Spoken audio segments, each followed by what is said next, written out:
je peux, au fait, avoir pour me remarier après la mort de mon conjoint ou conjointe? Combien de temps je peux me remarier après la mort de mon conjoint ou conjointe par rapport à la parole? Avant d'amener la lumière là-dessus, j'aimerais d'abord écouter, au fait, vos opinions par rapport à cela.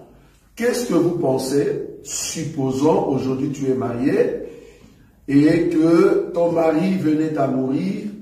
Tu vas te marier après combien de temps? Si ta femme venait à mourir, tu veux te marier, tu peux te marier après combien de temps étant chrétien? Je souligne ça. Nous ne sommes pas des païens, nous répondons comme de chrétiens. Étant chrétien, je peux me marier après combien de temps? Pourquoi je dis cela? Mais par rapport à ce qui se passe à un mariage qui s'est déroulé ici en Belgique d'un homme de Dieu du Congo, répondant au nom de Marcelo Tunasi, avec sa nouvelle femme. D'autres disent une année, c'est pas beaucoup, fallait attendre, et surtout que tu aimais beaucoup ta femme, ton ancienne femme, tu l'aimais beaucoup, mais pourquoi tu n'as pas attendu beaucoup d'années? Et puis voilà, c'est comme si tu ne l'aimais pas. Bon, nous, on ne regarde pas les expressions des hommes étant chrétiens, nous, c'est la parole. Mais j'aimerais quand même écouter vos opinions. Oui, je commence ici. Pour moi, en fait, un an, c'est trop. Un an, c'est trop. Non, c'est trop peu, en fait. Pour moi, c'est environ vers 3 ans. 3 ans. Donc, il faut attendre un peu 3 ans. Oui, si ton mari venait à mourir, si tu veux te remarier, tu vas te remarier après 3 ans. Oui, dans les 3 à 5 ans. 3 à 5 ans. Donc, que ce soit pour l'homme ou que ce soit pour la femme. C'est ça. Et pourquoi? Parce qu'en fait, déjà, il y a des enfants qui sont au milieu. Donc, les temps que les enfants puissent aussi s'habituer, en fait, pour nous sommes dans une famille chrétienne, on est d'accord? Oui, c'est ça. Ok, une famille chrétienne. Les temps que les enfants puissent en fait digérer la situation. La situation. Et aussi pour la personne. La personne elle-même. Elle-même, les temps en fait de rencontrer une personne et aussi la connaître, dire oui ça va c'est cette personne, aussi de faire des étapes. Parce que moi je dis après la mort, en 3 mois, fiançailles et tout, c'est trop. C'est trop peu. C'est trop peu. En fait, une étape, on le sait, c'est environ 1 an. 1 an. Donc c'est pour ça que j'ai dit 3 ans, ça dépend en fait, peut-être que tu n'as pas encore trouvé la personne, mais minimum 3 ans, ça va. 3 ans. Pour la sœur Donatella, c'est 3 ans, c'est-à-dire les temps de digérer la mort de votre compagnon qui vient de partir, le temps de préparer les enfants, leur donner, en fait, le temps de pleurer aussi leur papa ou soit leur maman. Donc, minimum 3 ans, grand maximum 5 ans. Ça, c'est pour sœur Donatella et non pas pour la parole. Donc là, c'est elle qui répond. Mais nous allons voir dans les Écritures, est-ce que c'est 10 ans, est-ce que c'est 15 ans? Parce que quelqu'un qui se marie seulement après une année, c'est... Voilà, nous voulons voir. Oui, tu veux rajouter? Oui, mais moi je ne dis pas selon la parole, mais étant aussi des humains. Étant humain. Oui, c'est ça. Humainement parlant. Mais on est chrétien, mais on est aussi des humain. Voilà. Donc, humainement parlant. Donc, Donatella a répondu humainement parlant. Ça va? Qui a encore quelque chose? Sœur Martine? Pour moi, ça dépend, mon pasteur. Ça dépend d'une personne à l'autre. Oui, parce que une personne peut décider de ne pas se remarier, par exemple. Oui, par l'amour. Hein, donc, il se décide, je ne veux plus me remarier. Oui, pourquoi pas. Mais alors, dans le cas où la personne peut se remarier, ça va? Bon, ça dépend. Peut-être, à cause de une année, ça va, non? Une année aussi, ça va. Ok. Ça va. Ok. Et là, la parole ne dérange pas l'enseignement. Parce que ici, tu as vu comment Donatella, elle a parlé humainement et bibliquement. Bon, bibliquement, peut-être on va voir, mais non. Que dit la Bible? Ok. Ok. Ça dépend à mon tour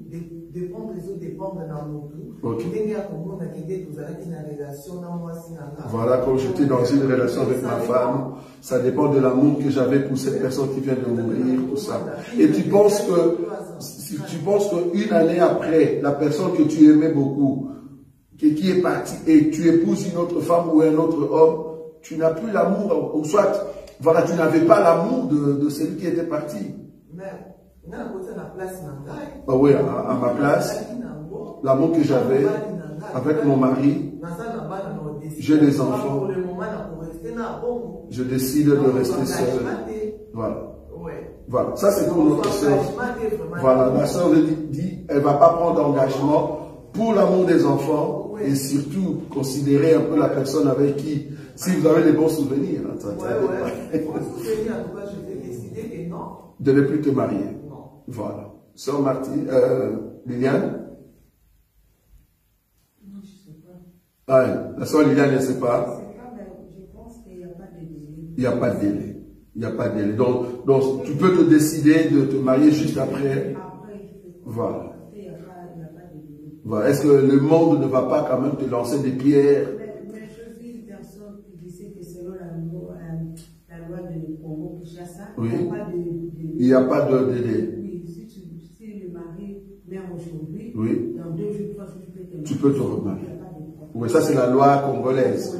Normalement, la loi congolaise n'interdit pas, n'interdit pas la personne de se remarier juste après la mort de son conjoint ou conjointe. N'interdit pas. Pour les 2 jours, 3 jours, ça ne va pas. Comment il a raconté la Je suis d'accord. Je suis d'accord. En fait, là, elle dit par rapport à la loi congolaise. Donc, selon la législation, mais tu peux te remarier juste après la mort de ton compagnon. Voilà. Mais ça, c'est une loi. Mais ça ne veut pas dire que tu vas le faire. Ça dépend, comme tu as dit, par rapport à une personne à autre. Ça va? D'accord? Oui. Oui, bon. Bibliquement parlant. Bibliquement parlant, oui. La parole n'a pas précisé des mois, des années. Okay. Mais c'est que la parole déclare dans le livre de 1 Corinthiens 7. 1 Corinthiens 7, nous allons dire. À partir du verset 39. 39. 1 Corinthiens. On parle par rapport aux chrétiens. Aux chrétiens. 1 Corinthiens 7. 7, 39. 39, oui, il est dit. La parole déclare. Oui, pardon. Une femme est liée aussi longtemps que son mari est vivant. Voilà. Mais si le mari meurt, il est libre de se marier à qui elle veut. Voilà. Seulement que ce soit dans le Seigneur. Très bien. Oui, dans le Seigneur. Mais, donc la parole n'a pas précisé les mois, la date, quand il va se remarier. Mais par rapport aussi, par rapport à la sœur Donatelle, elle a dit le respect aussi. Le temps que Bantou. En tant qu'humain. Donc, ce n'est pas bon de se marier trop vite. Si tu regardes la famille, les enfants, quand même, on dirait que tu n'avais pas la souci de ta femme. Mais est-ce que quelqu'un qui s'est marié après 2 jours, comme la soeur Liliane a dit, est-ce que la personne a péché? Non, il n'a pas péché. Mais parce que tu as dit, il faut regarder aussi le monde. Est-ce que le monde, comme ils vont te dire des choses, ou la famille étant partout, donc c'est-à-dire, ils vont te lancer des pierres comme si tu as péché. Est-ce que c'est un péché de se remarier après 2 jours? Non, bibliquement parlant, c'est pas un péché. Dès que la femme est morte, voilà. Mais ou bien le mari, tu es libre. Tu es libre. Tu peux se marier quand tu veux. Quand tu veux. Voilà. Est-ce qu'il y a encore une idée? Oui, maman. Ça dépend d'une personne ou d'une autre. Ça dépend d'une personne ou d'une autre. Pour moi, vraiment, une année, c'est peu. Une année, c'est peu. Oui. Okay. Mais ici, on est chrétien. Oui, j'aime bien marteler. Oui. Étant chrétien. Étant chrétien, bon, c'est un peu peu, quoi. Une année, c'est peu. Oui, il fallait attendre un peu. Attends. Ok. Oui. Par rapport à ça, je dirais qu'il faut d'abord passer par la prière pour savoir ce qu'on cherche exactement par rapport à Christ. Parce que c'est lui qui a tout ce qu'il nous faut. Il a notre femme, il a notre mari, il a les enfants, il a ceci entre ses mains.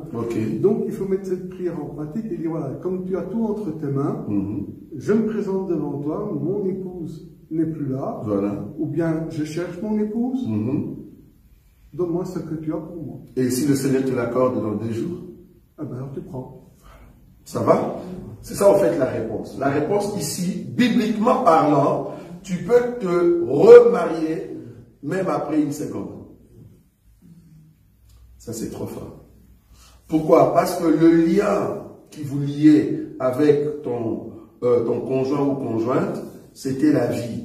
Vu que la personne n'est plus là, automatiquement tu es libre. Maintenant, c'est comme les autres ont dit, hein, ça dépend maintenant d'une personne à autre. Donc, si moi je décide de me marier après une seconde, ce n'est pas un péché. Bon, quand je dis une seconde, c'est un langage. Hein. C'est-à-dire que, parce que tu ne vas pas me dire que dans une seconde, comment tu avais vu la femme?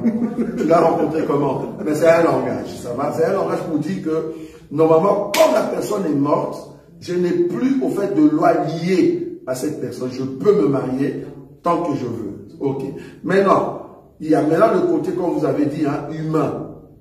Comme la Bible dit dans 1 Corinthiens chapitre 11, je prends le verset ici, 1 Corinthiens chapitre 11, parce que ça aussi, le monde nous regarde en cela. Le verset 14, la nature elle-même ne vous enseigne-t-elle pas? C'est-à-dire, dans la nature, il y a aussi l'enseignement. Dans les cultures, il y a aussi l'enseignement. Mais ce n'est pas parce que je n'ai pas respecté cette culture-là et que je pêche. Non, allons comme ça.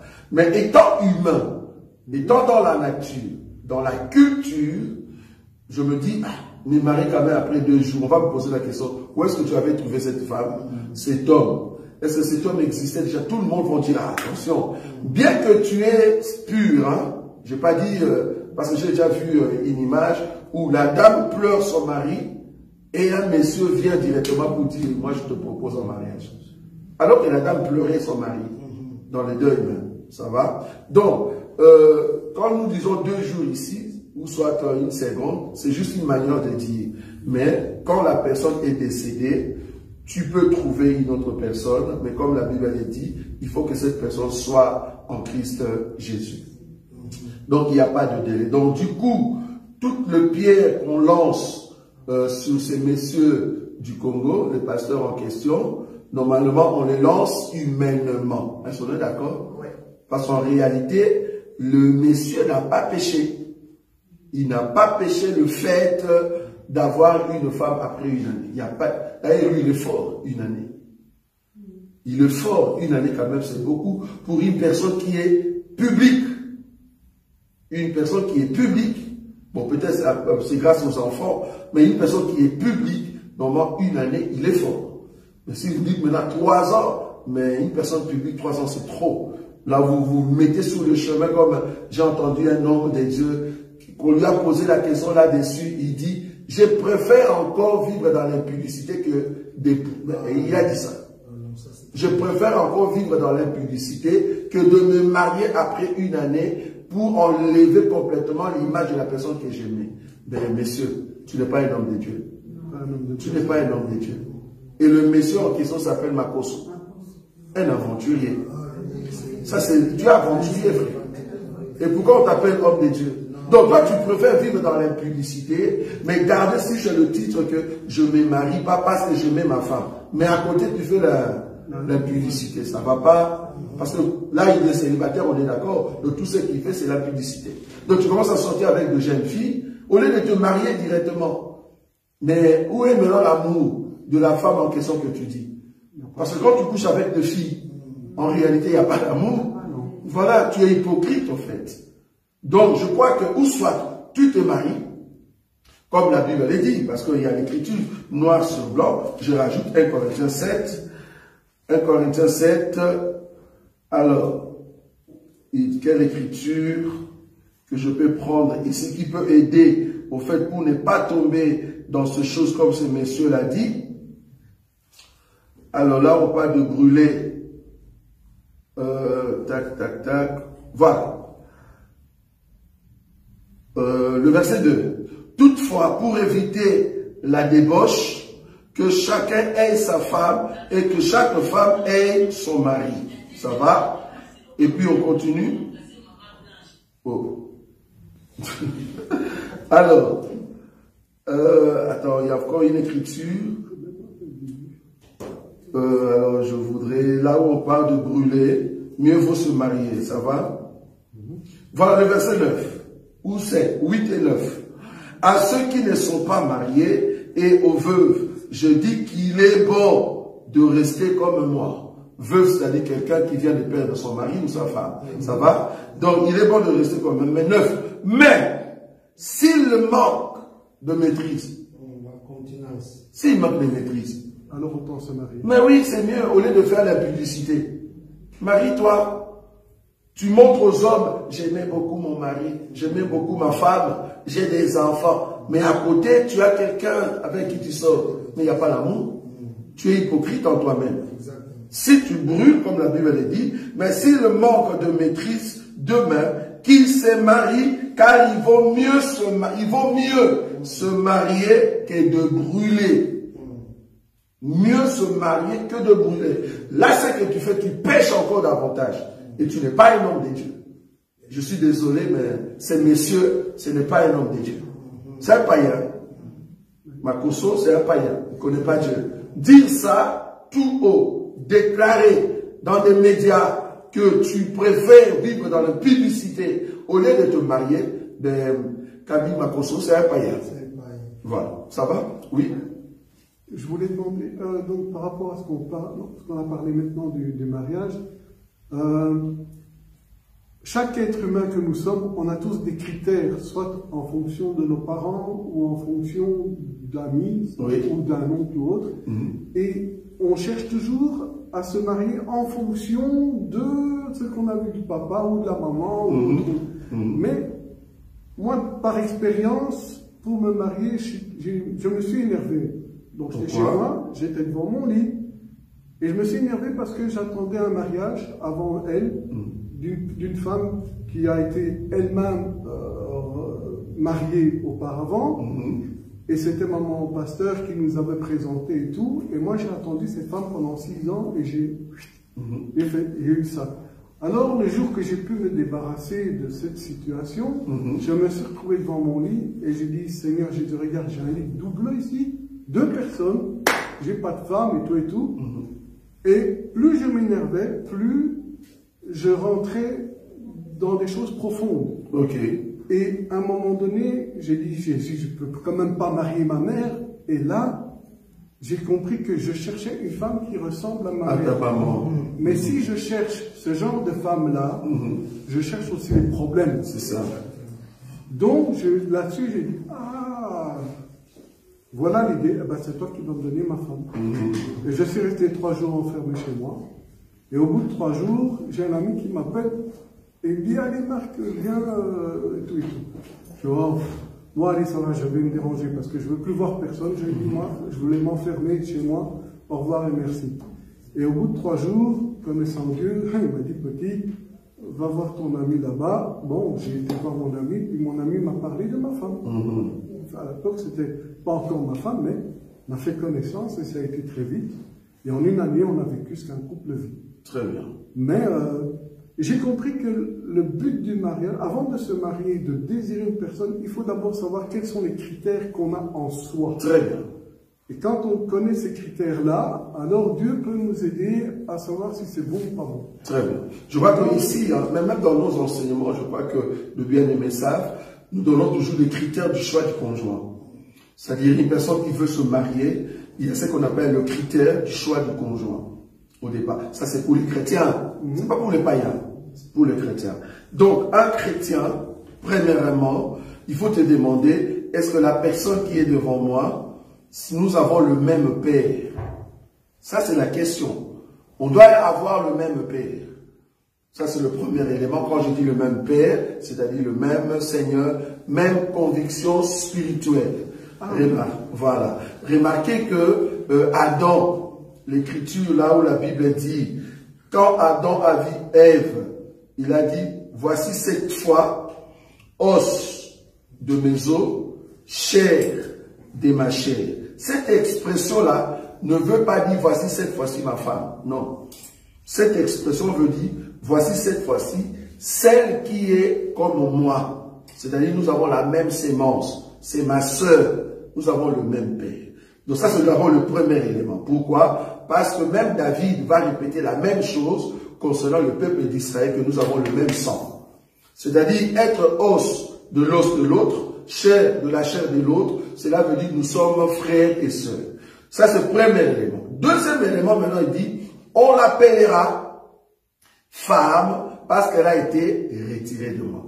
Là, maintenant, ça parle de la liaison ou de la valeur et la position que l'homme doit avoir sur la femme. Donc, il y a deux éléments. Il faut que la femme ait la sémence que tu as, la parole en Christ et Jésus. Il ne faut pas que la femme soit païenne. Tu vas souffrir. Il faut que la femme ou l'homme ait au fait la parole que tu as. Et deuxièmement, il faut que si c'est une femme, il faut que ça soit une femme. Si c'est un homme, il faut que ça soit un homme.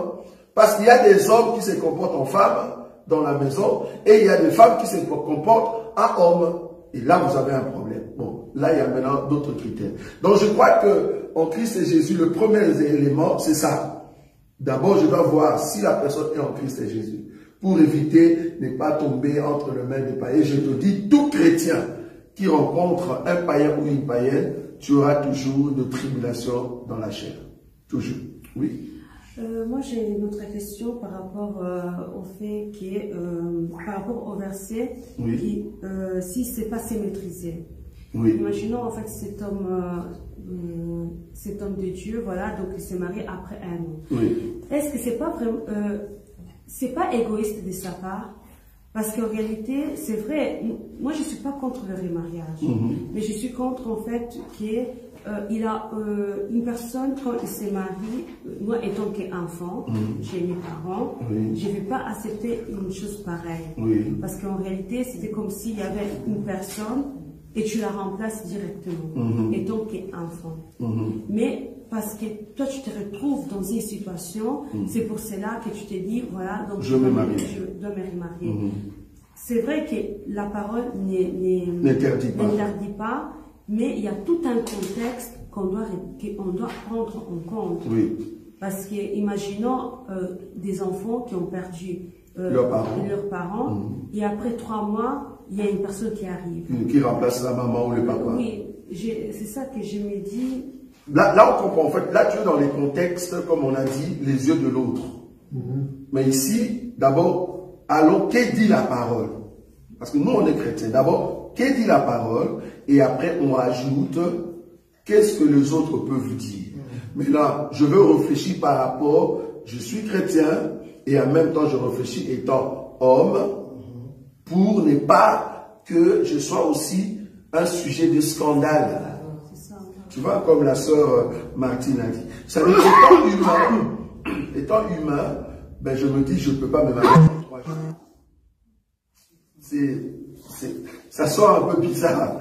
Parce qu'on va dire, mais quand est-ce que tu as rencontré la fille, tu ne connais même pas la personne, à l'espace de 3 jours, tu te maries.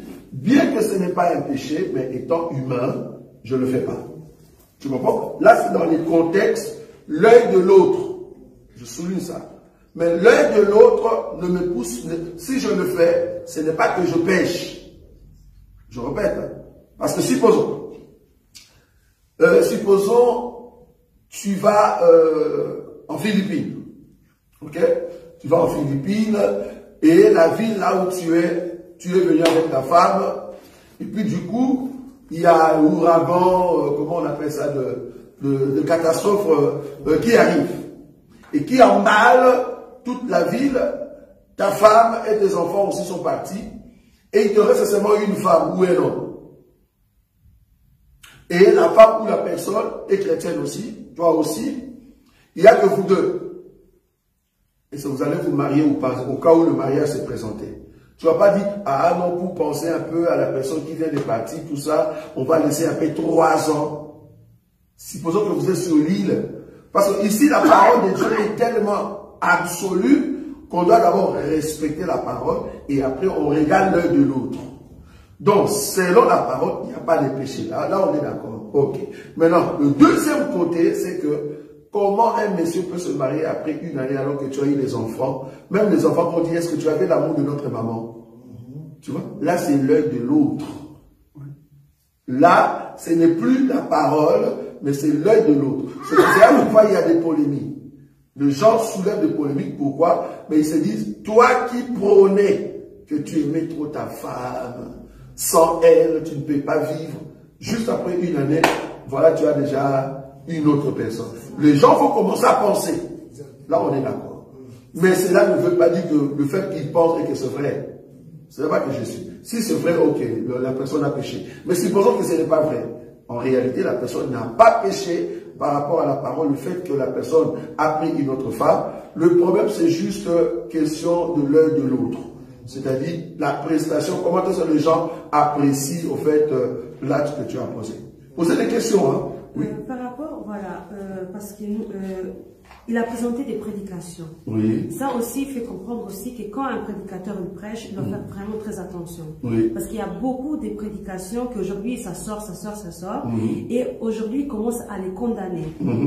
En réalité, oui, parce qu'il les condamne, parce qu'on s'est dit, mais comment il disait ça, voilà. Et maintenant il est en train de faire ça. C'est vrai que la parole n'interdit pas qu'il se remarie, mais il est devenu un sujet de scandale. Indirectement, il est devenu un sujet de scandale. Par rapport à ses prêches. Voilà, c'est ça. Okay. C'est pour ça que je me dis que moi, je suis contre ça. C'est vrai que l'exemple que tu m'as donné, c'est deux contextes aussi complètement différents. Par rapport à la personne. Parce que là, tu cibles la personne en question. Voilà, c'est ça. Mais ici, moi, je suis dans le général. Dans le général, bibliquement parlant, supposons qu'il y ait une personne qui n'était pas connue, mais chrétienne, et puis qui s'est remariée après une année. À quoi il y a un problème? Non, il n'y a pas de problème. Mais lui, maintenant, le problème, si tout le monde en parle, c'est par rapport à ces fausses prédications. J'ai dit fausses pourquoi? Parce que ce qu'il présentait comme enseignement n'était pas juste. N'était pas juste. Quand il disait, par exemple, déjà l'erreur, quand il dit, je me vois aujourd'hui sans cette femme qui est morte déjà. Sans cette femme, comment je veux vivre? Frère, tu fais l'idolâtrie. Tu commençais déjà à faire l'idolâtrie sans le savoir. Comment tu peux dire ça? Tu ne peux pas adorer ta femme. Remarquez cette prêche. C'était une adoration. Il adorait la femme. Tu ne peux pas adorer une femme, ni moins encore l'homme. C'est l'être que Dieu a mis à côté de toi. Dès que la personne est partie, c'est fini. Il ne faut pas dire sans elle. Donc tu pensais que c'est vraiment l'état parfait de Dieu sur la terre, quoi. Tu vois, c'est ça en fait qu'il a tué. C'est parce qu'il avait prononcé de fausses prédications. S'il était dans la parole, il n'y a pas de souci. S'il était dans la parole, il n'y a pas de souci. Ce n'est qu'après, il a compris, ah, tout ce que je disais, ce n'était pas bon. Donc l'erreur que le monsieur a fait, c'est de présenter d'abord de fausses prédications qui ne sont pas basées dans la Bible. C'est là-bas le problème. Et puis, sa femme, sa défaite, bon, on ne peut pas parler d'une personne qui est morte, mais allons quand même là-bas parce que j'ai vu quand même des vidéos et je me conseillé ici à toute personne qui nous écoute. Quand tu viens dans la vie d'un homme pour le mariage et que tu es chrétien, tu respectes la parole de Dieu dans ta position. Ne dis pas que je viens dans ce mariage, moi je ne regarde pas mes intérêts, mais je viens pour aider cet homme de Dieu à aller de l'avant. Ça veut dire quoi? Tu veux quoi? Un sacrifice quoi? Exact. Tu vois, rien que ça, dire ça devant tout le monde, donc tu étais déjà un sacrifice. Donc tu es venu pour te sacrifier pour que la personne monte. Et alors, c'est là-bas que les gens disent, ah, peut-être on l'a bouffé. On l'a tué dans la magie. C'est parce que la dame disait des choses qui étaient en dehors de la parole. Mais elle se disait, maman pasteur. Déjà ça, c'est contre l'enseignement. Tu ne peux pas venir dans la vie d'un homme, de Dieu, juste pour le faire monter. Et toi, tu ne montes pas. Quand nous venons dans le mariage, nous travaillons comme des partenaires. Nous sommes dans un partenariat, dans le couple. C'est-à-dire la femme amène la soumission, l'homme amène l'autorité pour construire en fait une société. C'est comme la Bible dit, nous, Église, nous sommes ouvriers avec qui? Avec Dieu. Mais Dieu étant mari, nous étant épouse. Mais nous travaillons ensemble. C'est ça l'homme et la femme. Dans les mariages, l'homme et la femme, vouloir ou pas, nous travaillons ensemble, mais chacun de nous dans sa position. Donc l'erreur de la femme, de fait, c'était de se considérer comme un sacrifice pour son mari, pour que le mari monte. Et là, l'homme maintenant se dit, en tout cas, sans cette personne, moi je suis rien. C'était déjà l'idolâtrie. Et pire encore, quand la dame meurt, 6 mois seulement après, moi, je ne veux pas rester célibataire éternellement, frère. Pourquoi dire des choses pareilles? Donc tu préparais déjà des choses. Et bizarrement, il y avait déjà d'autres personnes qui soupçonnaient que le monsieur avait déjà une autre dame de la même couleur. Comment? 6 mois passés, vous imaginez? 6 mois passés. Donc ici, la parole est pure, la parole est claire. Mais c'est la personne qui malheureusement, moi je dirais qu'il est en train de jouer en fait avec les Écritures.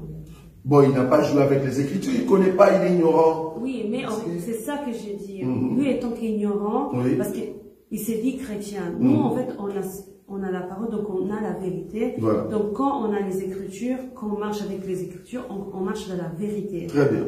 Mais lui, malheureusement, étant ignorant et utilisant les Écritures, il est en train de soutenir quelque chose qui n'est pas dans la Bible. Voilà, c'est ça. C'est pour ça que je me dis que c'est malheureux, ça. C'est vraiment malheureux parce qu'en réalité, est devenu vraiment un sujet de scandale. Le remariage n'est pas mal, le remariage, parce qu'il doit se remarier. Mais les temps et aussi tout un témoignage qui avait donné en fait par rapport à... Enfin, c'est ça qui amène le problème. Oui, voilà, non, ça on est d'accord, parce que s'il n'avait pas présenté de fausses prédications, il avait tordu au fait de l'enseignement. Je me rappelle, juste avant de se marier ici, il a dit, je vois que j'aurai des problèmes, et puis il dit, je m'en fous. Tu es homme de Dieu, s'il te plaît. Si tu es homme de Dieu, regarde les paroles que tu dois prononcer devant la chair. Tu vois, regarde les paroles. Donc, oui. Lui-même, pasteur Marcelo, il s'est contredire aussi. Parce que moi, je l'avais suivi sur une émission. On lui posait des questions sur le remariage. Oui. Alors, sa question était que non, on ne peut pas se remarier dans 5 mois. Ah, ça. Dans dans 2 ans. Il est parti même aller même dans 3 ans. Il ne peut pas se remarier. Par rapport à l'écriture. Tu vois, c'est ça les erreurs. Il n'a pas fait attention à un Corinthiens 7. Voilà. Mais lui-même, dans une année, il s'est marié. Ça, c'est l'erreur. Ça crée des scandales. Ça crée des scandales. C'est-à-dire, tu es tombé dans une fausse prédication que toi-même tu as prêché. Exactement. Quelle est l'écriture qui te dit que tu ne peux pas te remarier après Non, il n'y a pas aucune écriture. Si je prends par exemple Romains, remarquez Romains chapitre 7. Romains chapitre 7, c'est la même pensée qu'on vient de lire tout à l'heure. Romains chapitre 7, à partir du 1er verset, il est dit ceci, merci, il est dit ceci, ignorez-vous frères, car je parle à des gens qui connaissent la loi, voilà, c'est-à-dire aux chrétiens, que la loi exerce son pouvoir sur l'homme aussi longtemps qu'il le vit. Ok. Ainsi, une femme mariée est liée par la loi à son mari tant qu'il est vivant. Mais si le mari meurt, elle est dégagée, vous voyez ça? Elle est dégagée de la loi qui l'a liée à son mari. Si donc, du vivant de son mari, elle devient la femme d'un autre homme, elle sera appelée comment? Adultère. Mais si le mari meurt, elle est affranchie de la loi, de sorte qu'elle ne point adultère en devenant la femme d'un autre. Ça va? Voilà un peu ce que nous pouvons dire. Deuxième question, toujours dans ces cadres, parce que je veux vraiment marteler là-dessus. Deuxième question, apparemment, la femme en question est enceinte. La femme que le monsieur, le pasteur a épousée est déjà enceinte. Ok? Est-ce que bibliquement parlant, vous êtes des chrétiens, vous êtes tombés, alors que vous n'êtes pas mariés, et que la femme est enceinte? Est-ce que quelle est la condition pour que vous soyez purifiés? Je répète, je reformule la question. Vous êtes 2 frères et sœurs chrétiens. Normalement, ces questions, je ne pouvais pas les donner ici parce que ça donne accès à des personnes mal intentionnées de tomber dans des pièges. Mais bon, nous, comme c'est la vérité, si tu tombes, c'est toi. Nous, c'est la vérité ici. Tu es chrétien, tu as rencontré une chrétienne, vous vivez, et puis voilà, par erreur, vous êtes tombé, la sœur est enceinte. Est-ce que, par réputation des hommes, tu vas avorter?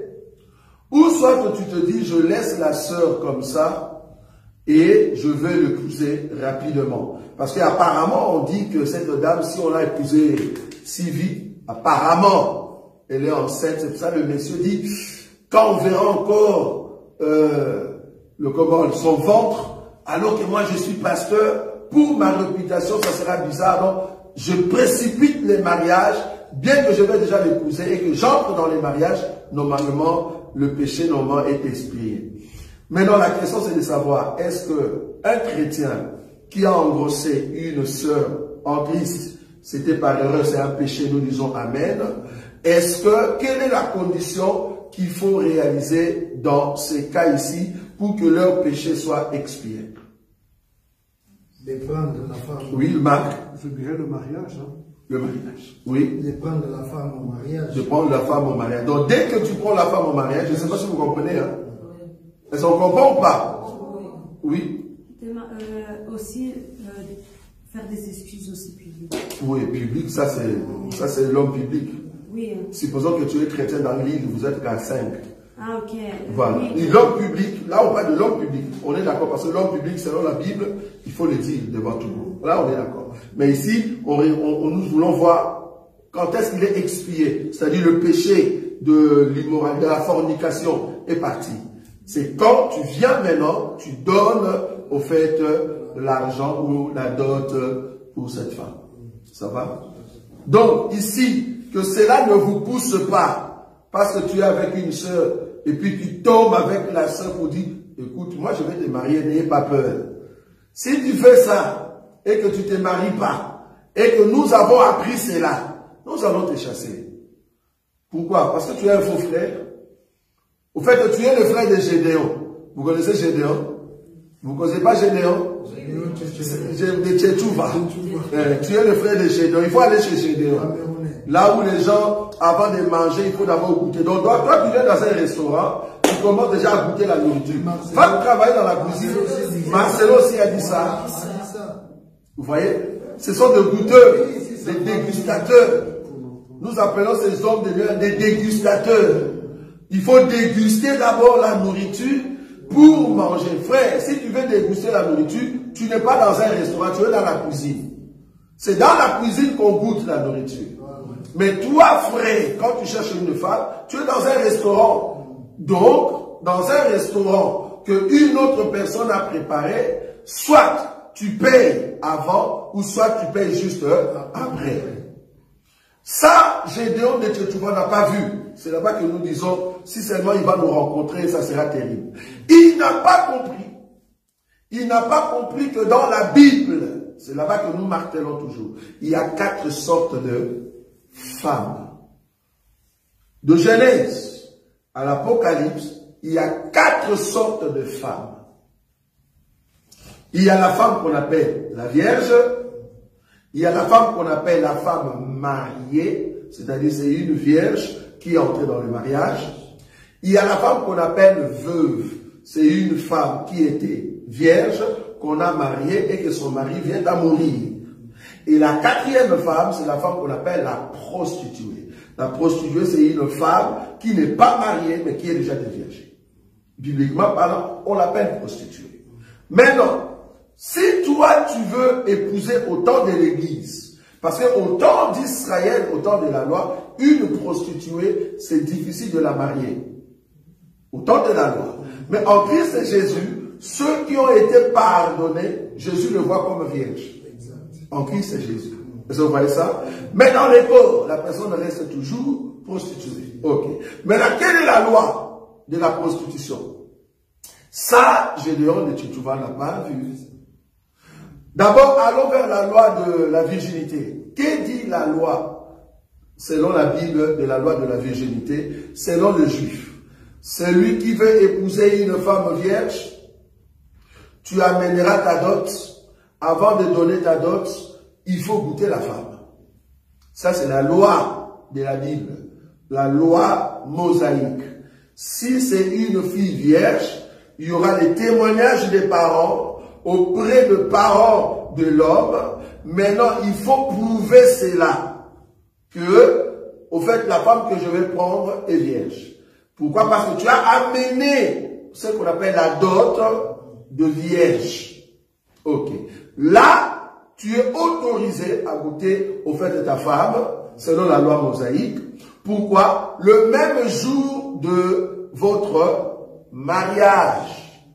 Je ne sais pas si je me fais comprendre. Ce n'est pas que tu goûtes ça avant. C'est le jour où les deux familles sont venues et qu'on veut donner l'argent. On dit, ok, tu nous avais dit que la femme que nous allons avoir, voilà les 10 millions d'euros pour cette femme, mais nous ne pouvons pas donner 10 millions si nous n'avons pas la certitude que cette femme est vierge.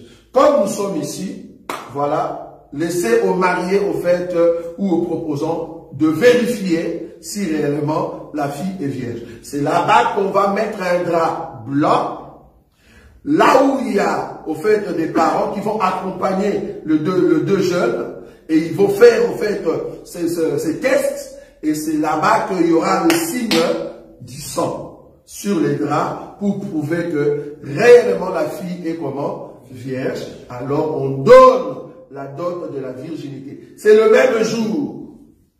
Ce n'est pas que tu goûtes avant. Ça, c'est pour la vierge. Mais pour la prostituée, je vais prendre une écriture.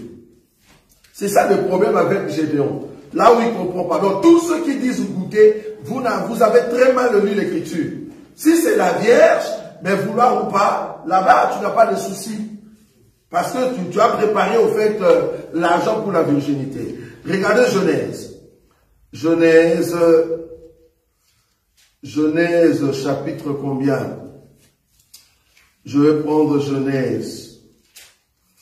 Remarquez ici, en ce qui concerne la prostituée, c'est-à-dire une femme qui t'a déjà dit que je ne suis pas vierge. Tu n'es pas obligé de goûter, comme on dit. Non. Il est dit ceci. Où est-ce que c'est? Je vais prendre cette écriture rapidement. L'écriture de Judas. Voilà, c'est ici. Ok. Alors, Genèse chapitre 38. Genèse chapitre 38. Je prends à partir du verset combien? 12. La Bible dit ceci. Le jour se coulait et la fille de Shua, femme de Judas, mourut. Lorsque Judas fut consolé, il monta à Timna vers ceux qui tondaient ses brebis, lui et son ami Ira à Dulamite. On en informa Tamar et on lui dit, voici ton beau-père qui monte à Timna pour tondre ses brebis.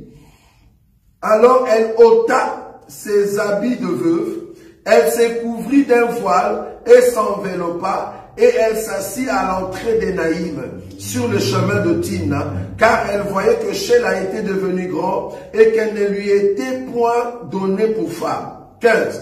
Judas la vit et l'a pris pour une prostituée. On est d'accord? Pour une prostituée. Remarquez maintenant comment qu'est-ce que l'opération ou le contrat avec une prostituée se passe. Ok. Il a pris pour une prostituée parce qu'elle avait couvert son visage. 16. Elle aborda, ça va, le critère du choix, elle aborda sur le chemin et dit, laisse-moi aller vers toi, car il ne connut pas que c'était sa belle-fille. Elle dit, que me donneras-tu pour venir vers moi? Donc, tu ne peux pas aller épouser une femme qui t'a déjà dit que je ne suis pas vierge. Tu ne peux pas goûter cette femme si tu ne payes pas. Il faut payer la dot. Tu dois d'abord payer ta dot. Tu payes ton argent. Ou soit, tu fais des promesses. Si tu n'as pas l'argent, parce qu'on a déjà dit cela, ça dépend des parents, que non, pour le moment je n'ai pas l'argent, mais j'aime votre femme, votre fille. Si les parents disent oui, je fais quoi? je prends la fille. Si les parents disent non, va d'abord chercher l'argent, je vais aller chercher l'argent. Pourquoi? Parce que ce n'est pas une vierge. Ce n'est pas une vierge. Donc dans les cas de la prostituée ici, c'est-à-dire une fille, une sœur qui n'est pas en fait vierge dans le corps, vouloir ou pas, il faut préparer ton argent. Il n'y a aucune écriture qui nous dit de goûter une femme qui est déjà vierge. Il n'y en a pas. La seule écriture qui donne accès à une personne de goûter une femme, c'est quand la personne nous dit que la fille ou ma fille est vierge. Si la fille est vierge, alors là c'est bon. Là maintenant tu vas goûter quand? Le même jour du mariage, avec ton argent, ta dot.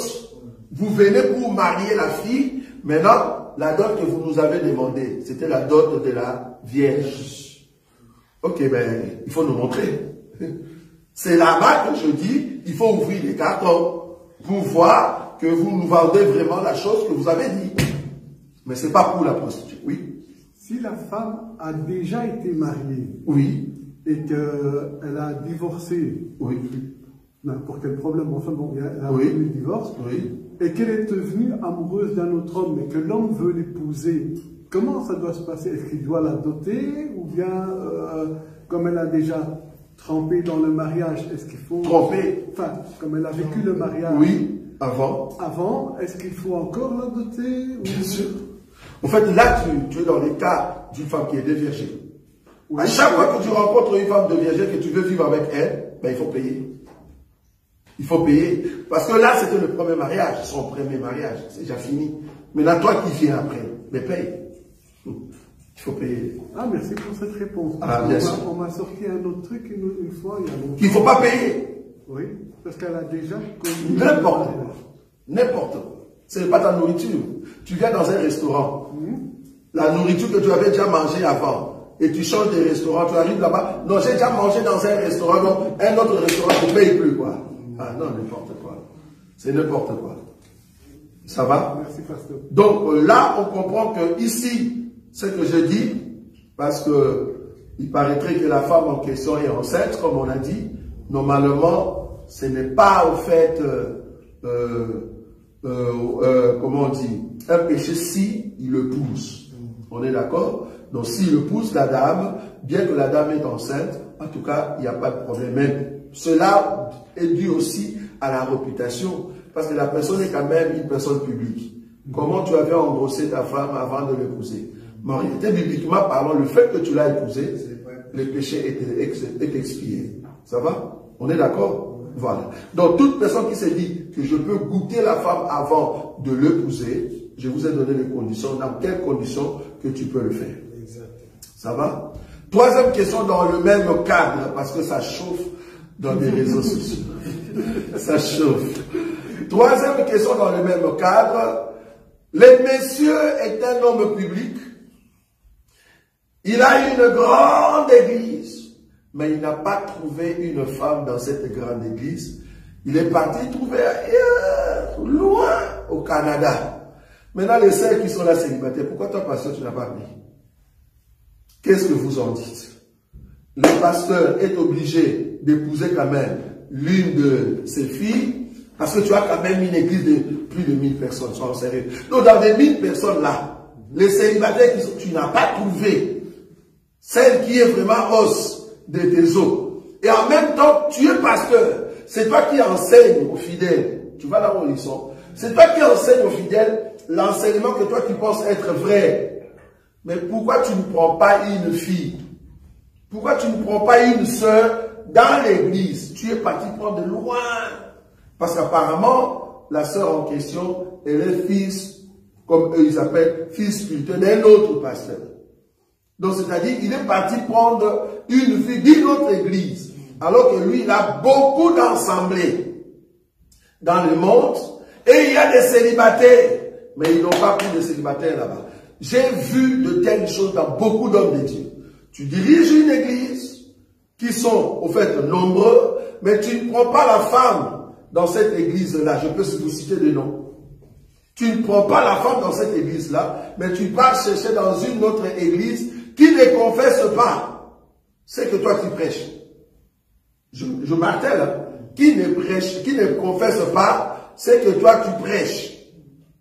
Quelqu'un qui est de l'église de réveil, est-ce qu'en réalité, église de réveil peut se marier avec combat spirituel? Non. Si toi tu es combat spirituel, tu vois les démons partout. Église de réveil ne voit pas les démons partout. Comment maintenant église de réveil et combat spirituel vont se marier? Alors que dans l'église de combat spirituel, il y a beaucoup de femmes et d'hommes que vous pouvez épouser là-bas. Mais tu es parti prendre une personne lointaine pour l'épouser. Est-ce que c'est biblique?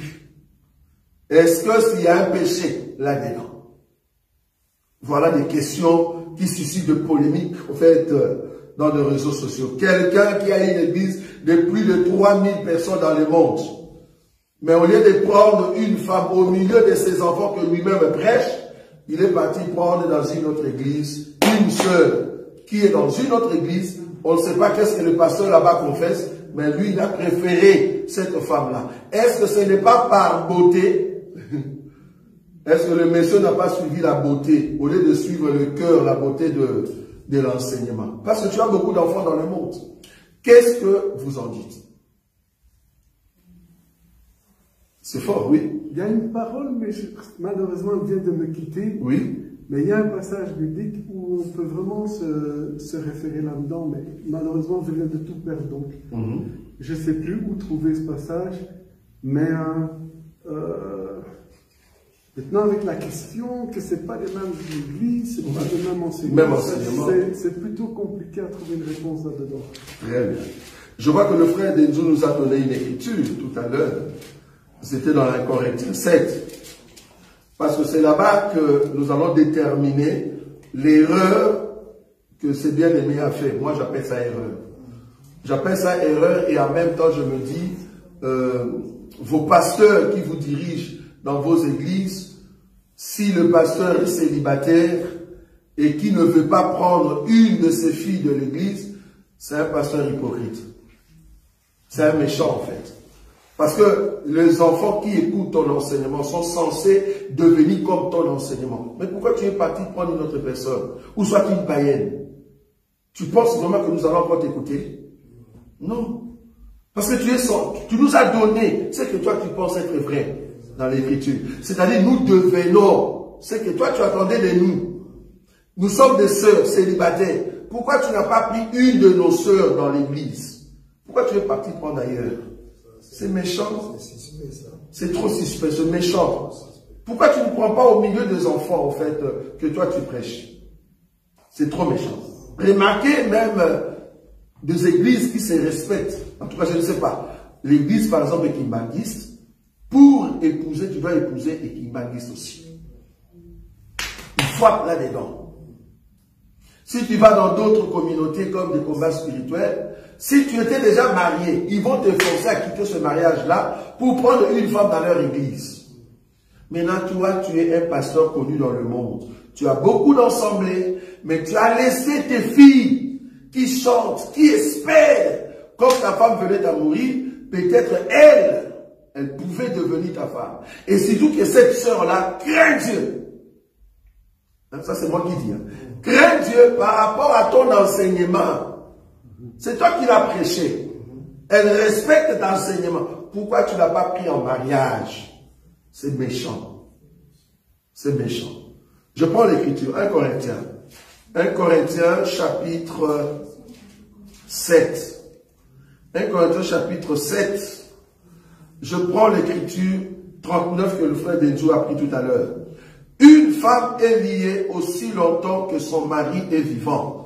Mais si le mari meurt, elle est libre de se marier avec qui elle veut, seulement que ce soit dans les seigneurs. Ok. Les termes dans les seigneurs, c'est ce qu'on doit définir. Si nous tous nous étions dans les seigneurs, on n'allait pas avoir beaucoup d'églises dans le monde. Oui ou non? Oui. Si on a plusieurs églises, c'est parce qu'il y a plusieurs doctrines. Nous tous, nous n'avons pas le même Seigneur. Or, lui, il pense être de l'église Compassion. Or, cette église est tellement grande dans le monde, il ne pouvait que prendre une des filles qui confesse les mêmes seigneurs que lui. Parce que c'est son enseignement. Je ne sais pas si vous voyez là où je suis.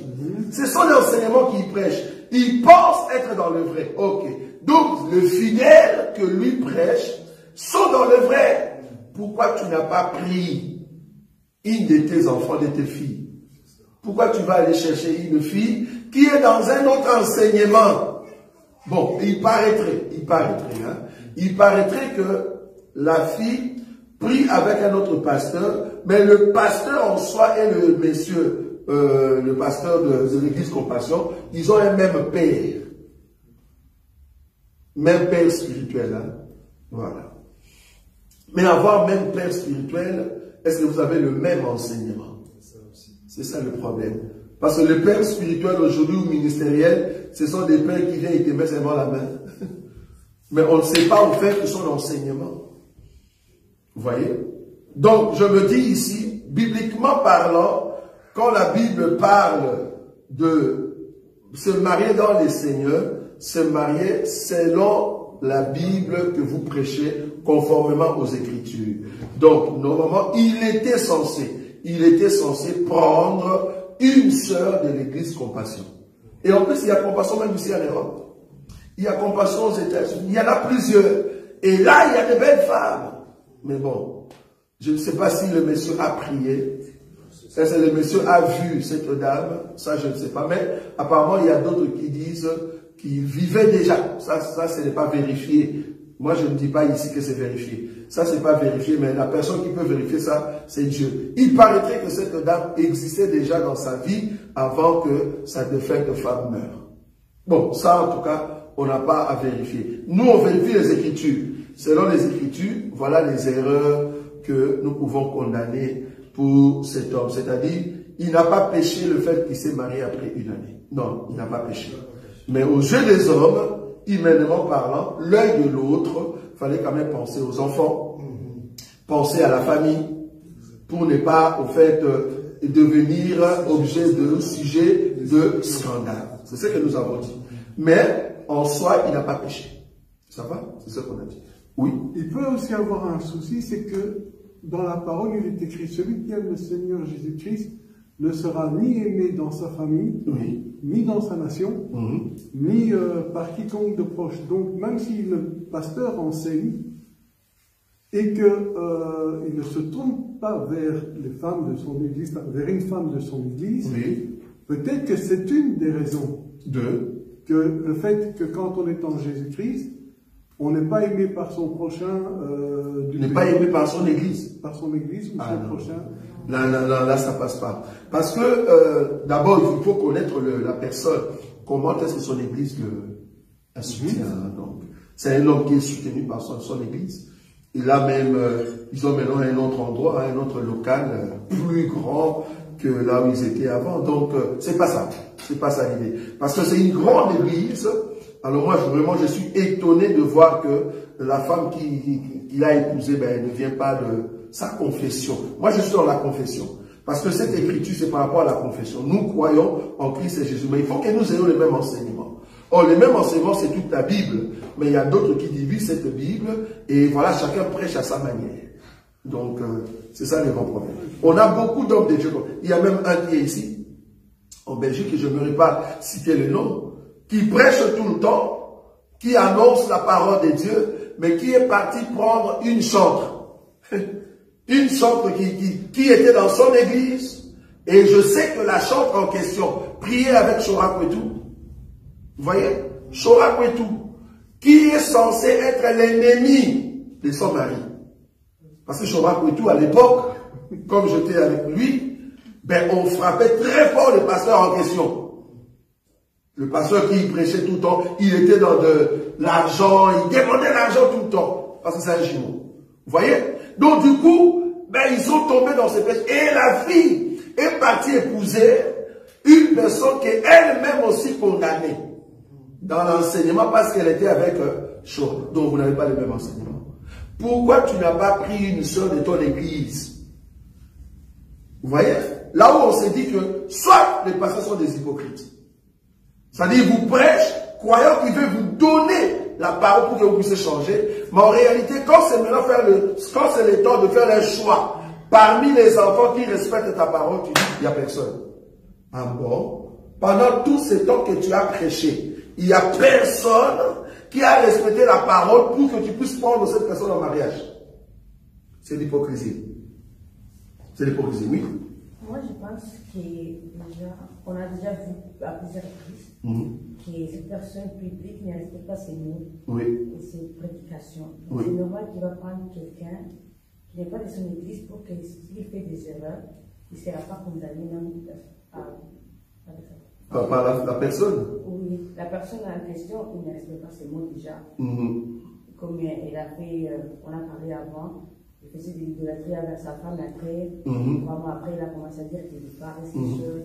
Donc, on a vu même dans d'autres prédications qu'il ne respecte pas ses prédications. Il change à plusieurs. Il change à chaque fois. Donc, ce n'est pas étonnant son comportement. Voilà. Donc, la personne n'est pas constante.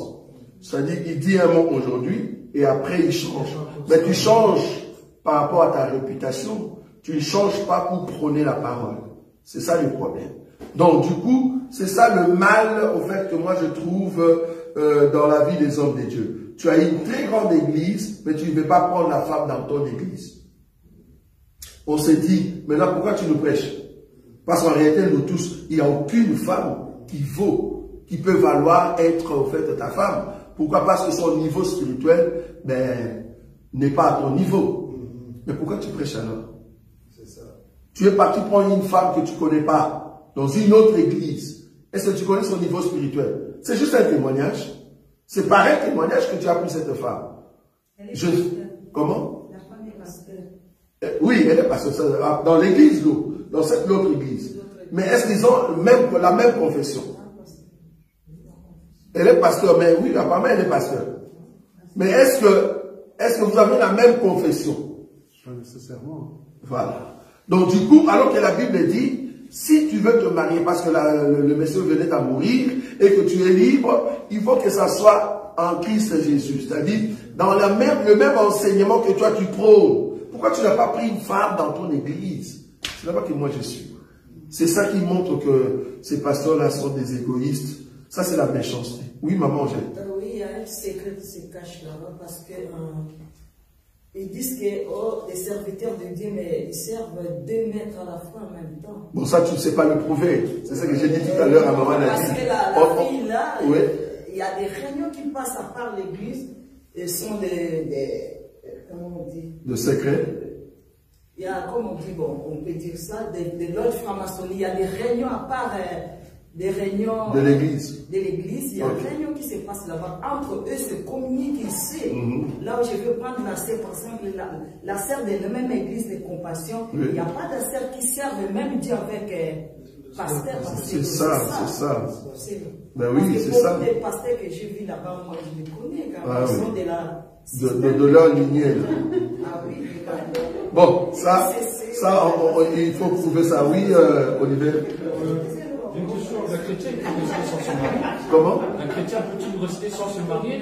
Oui, si tu veux. Si tu as les dons, c'est pas donné à tout le monde. Il faut avoir un don. C'est-à-dire, tu restes comme ça sans te marier. Si tu as les dons, gloire à Dieu. C'est pas donné à tout le monde. Pourquoi? Parce que tu seras combattu dans la chair. Parce que tu ne peux pas tomber dans l'impudicité. Tu ne peux pas non plus tomber dans les masturbations. Donc, il faut vraiment que ça soit un don. C'est-à-dire Dieu lui-même a enlevé ces désirs-là en toi et tu restes comme ça. C'est comme Paul. Ça, c'était un don. Mais la Bible dit, si tu trouves que tu peux brûler, alors marie-toi. Mais si tu peux rester comme Paul, gloire à Dieu. C'est pas facile. Oui. Oui. Ah oui, oui, oui. Donc, il y a une question à ligne de la sœur Adeline Fiano. Oui. Il a dit, docteur, le soi-disant pasteur à question a goûté la femme avant mariage. Oui. Jusqu'à la mettre enceinte. Oui. C'est ce qui les a amenés au mariage. Oui. N'a-t-il pas commis l'adultère? C'est une question. Non. Elle continue à dire, si la femme n'était pas enceinte, l'aurait-il épousé de sitôt? Ah, ok. Je crois que ici, la question de l'adultère, vient quand le monsieur est encore marié. Vu que le monsieur n'est plus marié parce qu'il est veuf, donc ce qu'il fait, ça s'appelle juste fornication ou impudicité. Mais là, comme tu l'as fait et que la femme est enceinte, vu que vous êtes des chrétiens, mais pour expier, c'est ce que je dis ici, pour expier ce péché, même selon l'enseignement, tu es obligé d'épouser cette femme-là. C'est ce qu'il a fait, donc il a épousé. Maintenant, si la femme n'était pas enceinte, comme tu le dis, bon, c'est pour eux qu'ils sont tombés et que la femme est enceinte, ou soit elle n'est pas enceinte. Si la femme est enceinte, ben, il veut juste cacher sa réputation. Tu vois? Je veux me marier si tôt pour que la grossesse, quand ça vient, on ne dise pas, ah, mais qu'est-ce que tu as fait? Tu vois? C'est juste pour garder un peu la réputation. C'est pour cela que ces hommes-là vont vite pour épouser sa femme, pour que la femme entre dans le mariage. Mais en soi, c'est au fait l'impudicité, je souligne ça. Vous avez fait l'impudicité, vous êtes tombé, ok. Maintenant, comme tu as connu cette femme-là, selon l'enseignement, tu es obligé de l'épouser pour que ton péché soit expié. Oui, Nani? Moi, je voulais demander... Ah, il y a la sœur Nadi. Oui. Bon, juste une remarque ou bien une question, je ne sais pas comment je peux... Parle fort. Voilà. Une question ou bien une remarque. Oui. Régulièrement, vous nous dites que si l'homme part avec la femme, si ils ne sont pas encore mariés, c'est pas grave si après il l'épouse. l'homme l'épouse. Oui. C'est vraiment très très dangereux parce que ce sont des cas aussi qui arrivent, qui ont déjà arrivé parce que en nous disant comme ça, il y a des bien-aimés aussi qui tombent pas mal, qui passent dans l'acte sexuel. Après, ils renoncent, ils ne vont pas jusqu'au mariage. Je crois que je l'ai dit ici, non? Dans ces cas-là, qu'est-ce que je dis? Avant que la maman arrive, il faut les chasser de l'église. Oui, on chasse de l'église, mais il a déjà commis. Oui, on est d'accord, mais on les chasse de l'église, c'est-à-dire, pour nous, tu es quoi? Païen. C'est ce que j'ai dit. C'est-à-dire, pour nous, tu n'es pas chrétien. Pour préserver les gens. Non. On ne préserve pas les gens par la morale. On préserve les gens par la vérité de la parole. C'est-à-dire, la vérité de la parole ne condamne plus cette personne si tu viens t'en marier. Oui, après. Oui, après. Mais après, si tu te maries, entre-temps, tu n'as pas encore fait, tu n'as pas encore marié, tu n'as pas encore doté la femme. Oui. C'est quoi au juste? Mais tu vis dans le péché. Oui, c'est ce que j'ai dit. Alors, il faut pas le faire. Oui, mais c'est ce que j'ai dit. En fait, c'est un cas spécifique. Je l'ai dit ici. Mais il y a des bien-aimés qui tombent. Oui, s'ils tombent dans cela, c'est en fait, c'est un péché. C'est ce que j'ai dit. Parce que là, tu es dans la fornication, je l'ai dit ici. Maintenant, pour que ton péché, c'est là-bas que j'ai dit, pour que ton péché parte, parce qu'on parlait de Gédéon, parce que tu n'étais pas là. On parlait de Gédéon, qu'il faut goûter la femme avant de l'épouser. Mais quand tu goûtes la femme, tu as fait quoi? La fornication, tu pêches. Maintenant, pour que ton péché soit ôté, c'est là-bas que je disais, pour ne pas rester dans ces péchés-là, pour ne pas commencer à tomber avec les filles, bibliquement parlant, normalement, tu es obligé, comme tu es chrétien, tu es obligé de prendre cette femme-là en mariage. C'est dans ce sens-là. Mais là, si tu ne prends pas cette femme en mariage, c'est là-bas que nous disons ici, nous te chassons. Pourquoi? Parce que pour nous, tu es reconnu comme étant païen. Qu'est-ce que tu fais ici au milieu de nous? Tu sors. Dernière question. Oui. Nos bien-aimés frères pasteurs congolais, chrétiens, africains, on connaît beaucoup de ces histoires. Hein? Quand les gens, nos bien-aimés ici, leur suspendent qu'ils sont dans de l'autre, dans le système, dans la science. C'est vrai, on n'a pas de preuves, mais on peut. La Bible aussi dit que dans les derniers temps, il y aura beaucoup, car Dieu a dit, nous n'avons pas fait de miracles par mon nom, et ainsi de suite. Et en voyant aussi leur prédication, leur marche, et pour nous, on peut, pour les gens qui connaissent la parole, on peut confirmer que les gens-là, ce ne sont pas les nôtres. Je suis d'accord. En fait, mais là, tu es dans l'idée de comment on dit ça? Il y a un terme biblique. Le mauvais ami corrompt le bon mœurs. C'est-à-dire, quand je te vois parmi les mauvais, mais je me dis que tu es devenu mauvais. C'est-à-dire, là où tu vis, la communauté là où tu es, ta façon de prêcher, ça peut me pousser a dit que tu n'es pas dans le bon. Mais je n'ai pas de preuve. C'est là-bas que je suis. C'est-à-dire, je peux constater. C'est un constat. Je constate que il marche avec tel, il est avec le magicien Elimas, il parle avec le sorcier tel, alors qu'il s'est dit enfant de Dieu. Comment ça? C'est un constat. Mais nous n'avons pas de preuve, comment on dit, palpable, que tel est vraiment franc-maçonnique. À moins que un pasteur qui était avec eux, qui se répand et qui vient avec des preuves, nous disons, ah oui, là c'est vrai. Mais pour le... Comment? Leur marche aussi, leur façon. Oui, la marche peut être aussi trompeuse. Fais attention. La marche d'une personne peut être trompeuse. Comment? Paul nous dit que parmi les païens, je marchais avec eux comme un païen, parmi le pur comme un pur. Donc, il se pourrait, ça c'est moi, je ne dis pas que c'est vrai, il se pourrait qu'on peut se tromper. Ou soit, nous avons raison.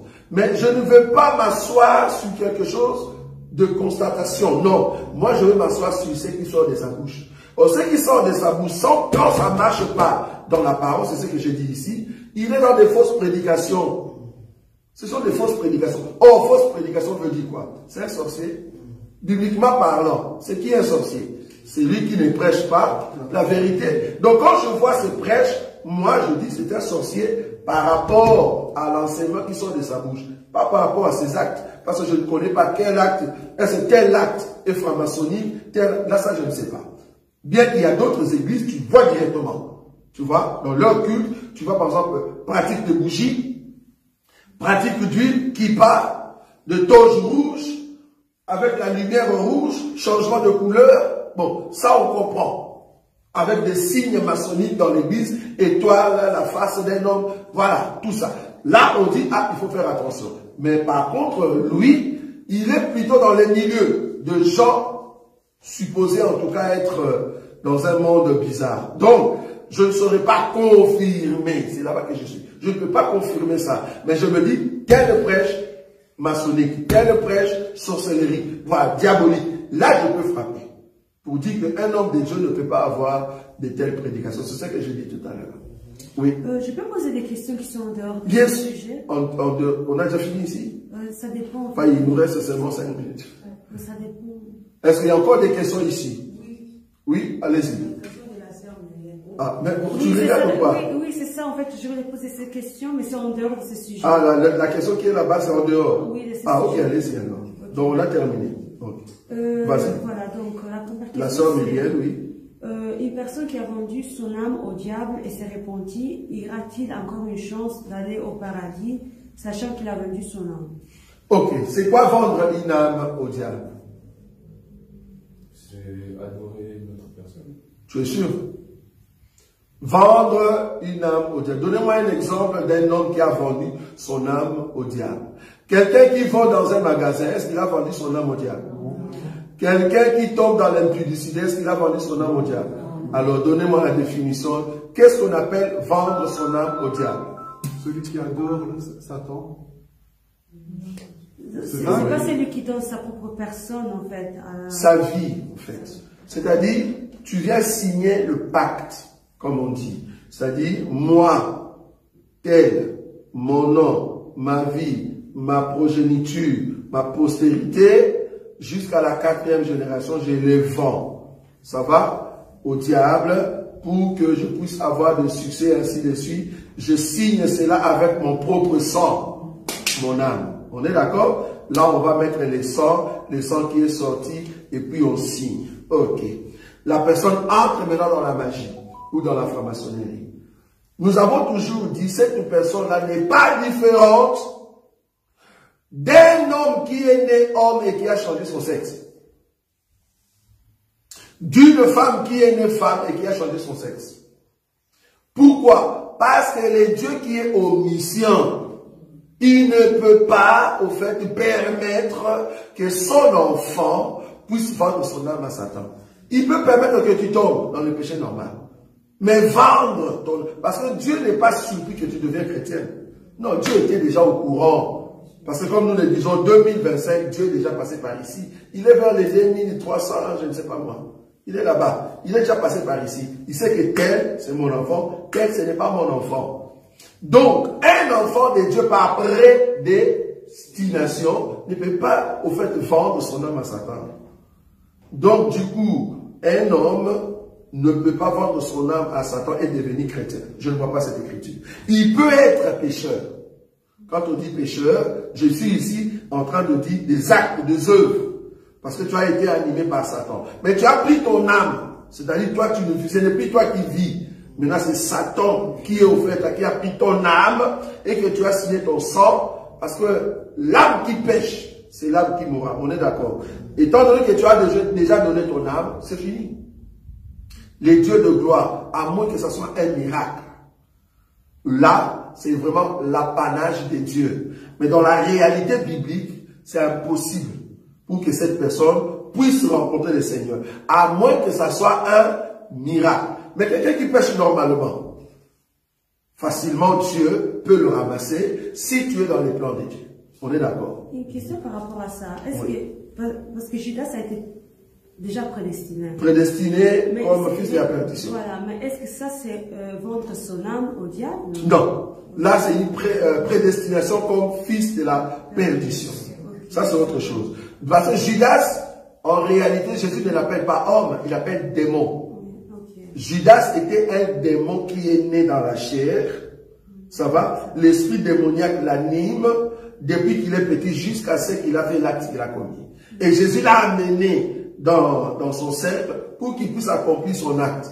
Jésus l'appelle démon, ça c'est différent. Donner son âme à Satan, c'est-à-dire tu es né normalement et à un moment dans la vie, parce que tu souffres, tu dis je vais vendre mon âme.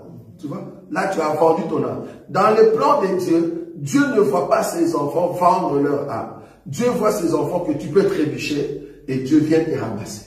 Mais vendre son âme, non. À moins que ça soit un miracle. Une autre question. Une femme peut-il mettre un maillot de bain à la plage? Un homme peut-il juste mettre un short à la plage où il va être couvert? Très bien. D'abord, ce qu'on appelle maillot de bain. Je crois qu'on a déjà enseigné ça. L'enseignement sur la tenue vestimentaire. Chaque tenue est respective par rapport à un milieu. C'est ce qu'on dit. Ça va? Par exemple, porter une culotte. Il y a des milieux où je porte une culotte. Ça ne dérange pas la bienséance. Mais il y a des lieux où je porte la culotte, ça dérange. Prenons un exemple. Je ne peux pas venir à l'église en culotte. Même la culotte est ici. Je ne peux pas. Je ne peux pas venir à l'église en culotte. Je ne peux pas venir à l'église en body. Collé à fond. On voit la forme de mes muscles. Ou soit la forme de mon corps si je suis une femme. Non. Mais cependant, la même tenue, il y a un autre endroit, dès que je mets cette tenue-là, je suis pudeur. Je ne sais pas si vous comprenez. Je suis pudeur. C'est-à-dire la même tenue, je peux être quelque part, je suis pudeur. Ok. Maintenant, je vais à la plage. Bon, ici, plage, je peux prendre plage ici. Ça va? Ok. Jésus-Christ aussi était parti à la piscine. Ça va? Jésus-Christ était aussi parti à la piscine. Ok. À la piscine, on nous dit que les gens qui étaient là, il fallait le jeter et ainsi de suite. Et puis je vois une autre écriture où Jésus voulait laver les pieds. La Bible nous dit que Jésus a fait quoi? Enlever ses vêtements et le laisser avec la tunique. Or, la tunique, c'est ce que nous on appelle pyjama aujourd'hui. Tu vois? Il est resté avec un pyjama. Mais pyjama devant le fidèle, devant les pierres, on ne va pas dire que Jésus-Christ n'était pas pudeur. Là, ils sont dans la chambre haute. Vous voyez ça? Ils sont dans la chambre haute, les pyjamas est autorisé. Mais la même tenue, quand on a amené Jésus maintenant pour être frappé, tout ça, c'était une tenue de l'insulte, de honte, jusqu'à ce qu'on l'a arraché pour le crucifier. Parce que la tunique est en pyjama, voulant ou pas, on voit la forme du corps. Donc, c'était un péché, ce n'était pas bien de se mettre dans cette tenue dehors. Donc, à la plage, il y a aussi des tenues pudeurs et non pudeurs. Toi, en tant que sœur en Christ, la tenue que tu vas mettre à la plage, il faut te dire, si le frère d'Enzou passait par là, est-ce qu'on peut te voir avec cette tenue-là? Parce que vous allez dans des places, vous dites, il n'y a personne, il n'y a pas de chrétiens. Allez, mettons-nous dans la tenue comme tout le monde. Non, toi, tu n'es pas comme tout le monde. Il faut te dire, je suis à la plage Et que s'il y a un frère qui passait, je suis pudeur à la plage. Je ne sais pas si vous voyez là où je suis. Je suis pudeur à la plage. Je suis pudeur à la piscine. Faut pas mettre n'importe quelle tenue et tu pars à la piscine. Non. Là, tu mets la tenue comme tout le monde. Leur tenue n'est pas pudeur. Par rapport à la plage, je souligne. Parce qu'à la plage, tu ne vas pas me dire que tu vas mettre des costumes. Il y a toujours une tenue qu'il faut mettre. Ça va? Mais cette tenue-là doit respecter pudeur, décence et modestie. C'est ce que nous prêchons. Ça va donc? Une sœur, un frère, si tu es à la plage, mets la tenue pudeur, c'est tout. Qui respecte au fait l'enseignement. Une autre question. À quel moment on considère qu'une musique n'est pas chrétienne? La musique n'est pas chrétienne, c'est quand cela n'adore pas le véritable Dieu. Parce que quand je dis adorer ici, je ne vois pas les noms seulement à l'intérieur. C'est pas ce que je vois. L'adoration. C'est-à-dire qu'il faut que la musique élève le nom de Jésus. Adore Dieu. Toute musique qui élève l'argent, la femme, les voitures, je ne sais pas, les biens, donc tout ça c'est mondain. Donc il faut que la musique soit céleste, qui élève au fait Jésus, le roi des gloires. Est-ce qu'on peut naître sorcier? Comment? Est-ce qu'on peut naître sorcier? Naître sorcier, oui et non. Oui. Oui et non. Oui, oui. Ce sont des belles questions. Oui et non. Judas était né comment? Sorcier. Démon. Ça va? Démon. Maintenant là, c'est une question dans la vie des païens. Parce que Satan aussi peut au fait t'amener un faux bébé. Un bébé mais démon qui t'amène des problèmes. C'est-à-dire que tu cherchais l'enfant, Seigneur donne-moi l'enfant. Au lieu de chercher chez Dieu, tu es parti chercher chez le féticheur. On te donne un bébé qui t'amène des problèmes. C'est un démon qui est né dans ta famille. Tu vois? Mais un chrétien, est-ce qu'un chrétien peut mettre au monde un démon? Non. Voilà, c'est là-bas que je suis. Donc, oui et non. Oui dans le monde. Mais nous, dans la vie chrétienne, c'est pas possible qu'un chrétien puisse mettre au monde un démon. C'est pas possible. Oui. Oui. Un bébé par exemple, qui a un féticheur, est-ce qu'il parle au ciel ou pas? Non. Un bébé d'un féticheur. Toi, tu es parti chez un féticheur, tu souffres pour rien. Un bébé d'un païen. Un païen normal, c'est-à-dire qui fume, qui va dans des boîtes avec sa femme, il met des mini-gilles. Le bébé qui est né et que le bébé meurt, il va en enfer. Ça, tu n'avais pas vu. Ah, merci. Tu as compris ça, Marco? Oui, oui, oui. Pourquoi? Pourquoi il va en enfer? Parce que c'est un enfant qui vient d'un milieu... Les deux parents sont de païens. Voilà. Parce que la sémence qui sort, en fait, c'est une sémence païenne. Il n'y a pas une question, non? Oui. Peut-on souscrire à une assurance pour payer son enterrement? Oui. C'est-à-dire, c'est l'épargne.